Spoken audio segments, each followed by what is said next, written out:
그래서 일부러 배는 사람들을 보내고 했습니다. 가서 이 씨를 배에 없애버려라.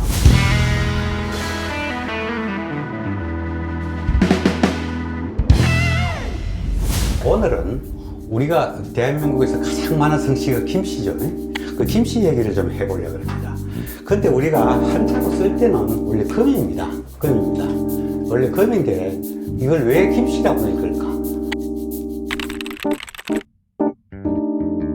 중국 전국시대 때 추연이라는 사람이 음양오행설을 완성시켰습니다. 오덕종시설이다 이래가지고 각 나라도 말이죠, 어떤 자기의 그 어떤 오행이 하나씩 있다. 그 오행에 따라서 각 왕조가 흥망이 결정된다, 이렇게 이제 보는 겁니다. 그런데 사실은 우리 동양이나 특히 우리 조선이나 한국에서도 굉장히 영향이 크죠. 자, 그럼 거기서 가장 기본적으로 오행이 목화토금수로 갑니다. 목화토금수로 가는데, 자, 여기서 우리나라가 그 역사의 그 왕조를 잡고는 신라시대는 김씨들이 그저 정권을 잡았죠. 근데 나라를 주로 이제 많이 왕이 됐죠. 그래서 신라시대를 금으로 봤습니다. 그러면 이제 고려는 어떻게 되는가? 고려는 사실 수덕으로 봤습니다. 수의 힘이라고, 물이라고 봤습니다. 왜 물로 봤느냐? 고려가 생기기 전에 후고구려가 있죠. 후고구려. 그게 바로 궁예입니다. 궁예가 자기 연호를 뭐냐면 수덕이라고 그랬습니다. 수덕만세다. 수덕만세다 그랬습니다. 그만큼 자기는 수라는 거예요. 그래서 신라 다음에 금 다음에 수가 온다. 그래서 자기가 나라를 이어받겠다, 이런 뜻입니다. 근데 이제 아시다시피 그 궁예를 무너뜨리고 정권을 잡은 사람이 왕건 아닙니까? 고려 왕건 아닙니까? 그래서 왕건도 그 후고구려의 고구려라는 이름, 그다음에 원래 고구려 이름을 따고, 그래서 고려도 수다 이렇게 이제 본 겁니다. 자, 그 다음에 이제 수다음에 뭡니까? 수다음에 목이 됩니다. 이제 목이 되니까 고려시대 때 여기에 관련돼서 사건들이 벌어지기 시작합니다. 그게 바로 뭐냐면은 목자 덕국이다. 목자를 써놔 이제 이렇게 되지 않습니까? 나라를. 그래서 이제 이 오덕종시설에 따라서 이 시들이 이제 이 나라를 무너뜨리고 새로운 나라를 세운다, 이런 어떤 그런 두려움이 있었습니다. 이 시에. 그래서 이 자김의 난, 이런 것이 날 때, 목자 덕국이다, 이런 식으로 하고 있습니다. 그래서 은근히 고려에서는 이 시들을 굉장히 견제를 했습니다. 굉장히 좀 약간 조심해야 될 그런 성씨로 봤죠. 자, 그런데 서울에 지금의 번동이 얘기입니다. 지금 번동이 번동이 왜 번동이 됐느냐? 그 당시에 그 서울 도봉산 밑에 어느 마을에 굉장히 오얏나무, 이 오얏니자죠. 오얏나무가 아주 무성하다, 이런 소문이 났습니다. 실제로 그렇고 요새도 아직도 그렇답니다. 그래서 일부러 그 오얏나무 이 씨들 위험하니까 가서 배에 없애버려라. 나무를 베는 사람들을 보내고 했습니다. 그걸 벌리사로 갑니다. 이 씨를 배에 없앤다. 관리를 벌리사라 그래고 보내고 했습니다. 그 벌리에서 나중에 사실은 자꾸 변해가지고 번리가 된 겁니다. 번리가 된 겁니다. 그래서 원래는 대동여 지대에도 바로 벌리라고 나와 있습니다. 벌리. 이제 바로 이 동네라고 이렇게 나오죠. 벌리. 이렇게 동네. 그래서 이게 리가 변해가지고 동이 돼가지고 이 번동이 된 겁니다. 그만큼, 고려에서는 이 시를 신경을 썼습니다. 그래서 이성계도 정권을 잡을 때 아마 수덕에서 목덕으로 온다고 이렇게 생각을 한 겁니다. 근데 이제 이것이 굉장히 나름대로 그 당시에서는 큰 문제였어요. 근데 청나라와 명나라를 보면 그렇습니다. 청과 명을 보면은 청나라가 왜 굳이 삼수변을 쓴 청이라고 이름을 지었느냐? 원래 명나라는 명입니다. 해가 있고 달이 있으니까 이거는 화조, 화덕이라고 볼 겁니다. 그러면 음양오행에서 이 화를 잡아먹는 것이 바로 뭐냐? 물입니다. 이 음양오행에서 물입니다. 그래서 꼭 청나라 이름을 세울 때 이렇게 물수변을 이렇게 꼭 쓴 겁니다. 그래서 청나라가 명나라를 음양오행에 따라서 아예 잡아먹는다, 이런 식으로 생각을 한 겁니다. 자, 그럼 이제 조선시대에 들어왔습니다. 조선시대는 이제 이 시들이 왕을 차지했습니다. 이 시들이 왕을 차지하니까, 자, 바로 다음에 음양오행에 대해서 목화토금수에서, 자, 다음 뭡니까? 자, 목시다면은 목시다면 이제 화가 오는데 사실 이 목시를 잡아먹을 성씨가 바로 김씨라는 겁니다. 금입니다. 그게 상극 아닙니까? 금에서 목을 잡아먹는 거예요. 그게 상극입니다. 그래서 금씨가 굉장히 신경이 쓰인 겁니다. 금씨가. 그래서 금씨를 일단 기본 조치로서 김으로 읽었다. 그 오행에 따라가지고 그래서 김으로 읽었다는 겁니다. 금이 아니라. 그래서 김씨가 됐다. 자, 이렇게 보는 겁니다.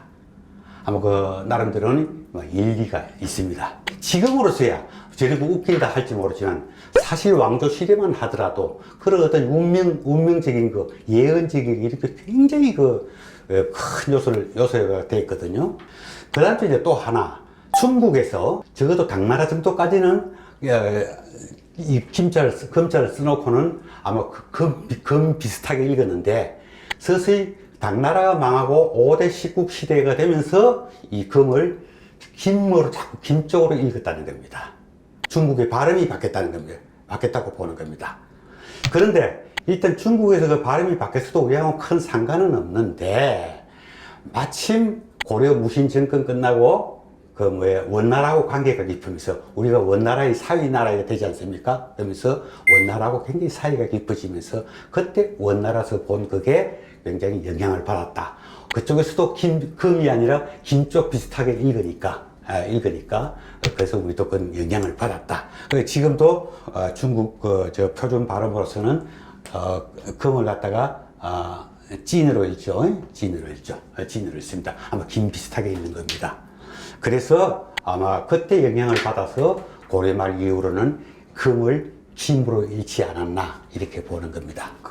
예로 드는 게 뭐냐면 원래 지금 김해 있죠. 김해.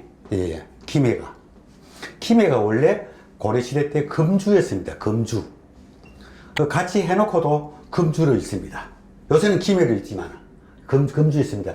요거를 아예 김해로 읽은 게 바로 고려 충선왕 때라고 합니다. 고려 충선왕 때. 그걸 이제 어떤 그 설에 대한 이유로 보는 거죠. 근데 조선시대 때는 이제 이 시들이 다 왕이 되지 않습니까? 왕이 되는데, 근데 여기서 또 중요한 요소가 뭐냐? 왕비를 정합니다. 왕비를 정할 때는 딱 두 가지 조건이 있었습니다. 이 씨하고 김 씨는 안 된다는 그런 암묵적인 그런 게 있었습니다. 그럼 뭐 이 씨는 당연하죠. 같은 이 씨니까. 근데 우리가 요새 볼 때, 본관이 다르면 괜찮지 않느냐 그런데, 여기에 대해서는 아예 세종대왕이 유시를 내렸습니다. 자, 전주시뿐만 아니라 모든 이씨들도 뭔가 그 성씨가 이씨가 됐을 때는 어떤 이유가 있다. 그러니까 우리 아예 우리는 이씨는 왕비로 하지 말자. 그 유시를 내렸습니다. 그래서 사실 조선시대에는 이씨가 왕비가 된 적은 없습니다. 자, 그 다음에 이제 김씨가 이제 문제가 됩니다. 자, 김씨도 그래서 처음부터 그런 얘기가 있어가지고, 이제 근데 2대 정종의 부인이 김씨입니다. 물론 그거는 일단 고려 말에 태어나서 고려 말 때쯤 결혼한 사람이고, 정종이. 그리고 정종은 원래 왕 될 사람이 아니었습니다. 나중에 태종이 왕 되기 위한 어떤 임시적인 조처로서 일을 했기 때문에 사실은 그 사람이 왕 되고 그 왕비 될 거라고는 어느 누구도 생각하지를 못했습니다. 그래서 그거는 뭐 없는 거나 마찬가지입니다. 뭐 고려시대 때 그 전에 이렇게 뭐 결혼했었고 이랬기 때문에. 그래서 이제 쭉 이제 김씨는 왕비에서 배제가 됐습니다. 그러다가 조선 선조 14대 선조 때 와가지고 나중에 그 선조가 말년에 결혼을 하죠. 그 왕비가 죽고 해가지고 결혼했는데 바로 그 왕비가 소위 말하는 지금 임모광후입니다. 임모광후. 나중에 영창대군의 어머니죠. 그 다음에 연안 김씨입니다. 근데 그때 말이죠. 벌써 실록에서도 벌써 이런 얘기가 나옵니다. 그 당시 선조 수정 실록을 읽어보면은 원래 궁중에서는 옛 임금 때부터 김이라는 성은 목성에 해롭다는 말이 있었다. 그래서 왕비를 뽑고 이럴 때는 항상 김씨를 제외해야 했다. 그런데 나중에 연안김씨 김제네 딸이 왕비가 되면서 식자들, 알만한 사람들은 모두 그거를 불길하게 여겼다. 그런 얘기가 실록에도 나옵니다. 소위 말해서 뭐 금씨를 김씨로도 읽기도 했지만은 그래도 김씨는 우리 이씨들, 우리 목성들의 목덕으로서 사는 조선에는 해롭다 이런 뜻이 있었던 겁니다. 근데 이제 그 이후로 그 인목대비가 들어온 이후로 이제 그 뒤로는 현종, 뭐 숙종 때라든지 쭉 오면서 청풍 김씨, 경주 김씨 또는 뭐 광산 김씨도 한 명 들어옵니다. 그러다가 나중에 이제 뭡니까? 23대 순조, 24대 헌종, 25대 철종은 바로 뭡니까? 안동 김씨입니다. 왕비들이다.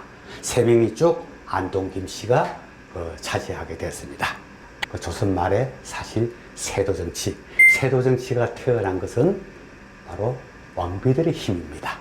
왕비를 항상 차지했기 때문에 있을 수 있었던 일입니다. 결국 조선 왕조는 이렇게 굉장히 피폐해 가게 됩니다. 대개 이제 성은 김씨로 부르는데 지명에서는 우리나라에서 5군데가 금으로 읽지 않고 김으로 읽습니다. 그게 바로 어디냐?